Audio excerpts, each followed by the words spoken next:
আজকে নতুন একটা রেসিপি নিয়ে চলে আসলাম, পায়েস রান্নার রেসিপি।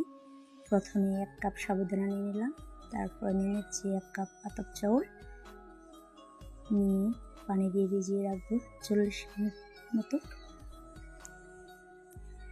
ভিজিয়ে রাখা শেষ। এখন একটা প্যানে চুলার উপর 1 লিটার দুধ বসিয়ে দিলাম। সব ধরনের তেজপাতা, লং, এলাচ, দারচিনি সব কিছু দিয়ে ভালোভাবে নেড়ে চেড়ে নিলাম।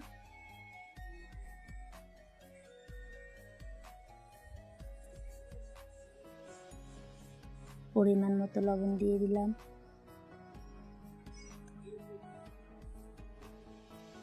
লবণ দিয়ে নেড়ে নিলাম।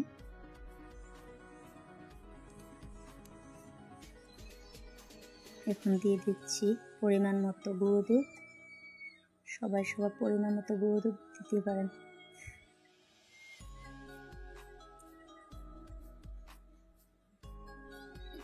ভালোভাবে নেড়ে নিলাম।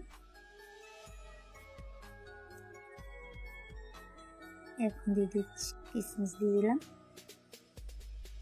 এখন পরিমাণ মতো চিনি দিয়ে নেড়ে নিচ্ছি। ঢাকনা দিয়ে ঢেকে জালে বসিয়ে দিলাম। কেটে নিচ্ছি কাজু বাদাম কুচি কুচি করে, সুন্দর কেটে নেওয়া হয়ে গেছে, রেখে দিচ্ছি। এখন বেটে নিচ্ছি ভিজিয়ে রাখা চাউলগুলো,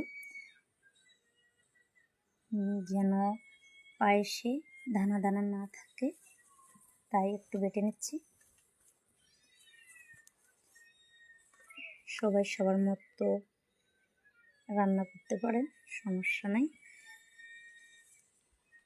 আমি আমার মতো করে নিচ্ছি সবগুলো।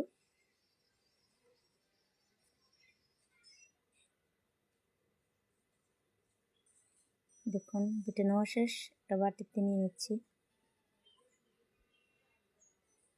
এখন ঢাকনাটা সরিয়ে নেড়ে ছেড়ে সবগুলো উঠিয়ে নেব। তেজপাতা, লং, এলাচ, দারচিনি এখন দিয়ে দিচ্ছি। বেটে রাখা চাউলগুলো দিয়ে ভালো করে নেড়ে ছেড়ে নিচ্ছি।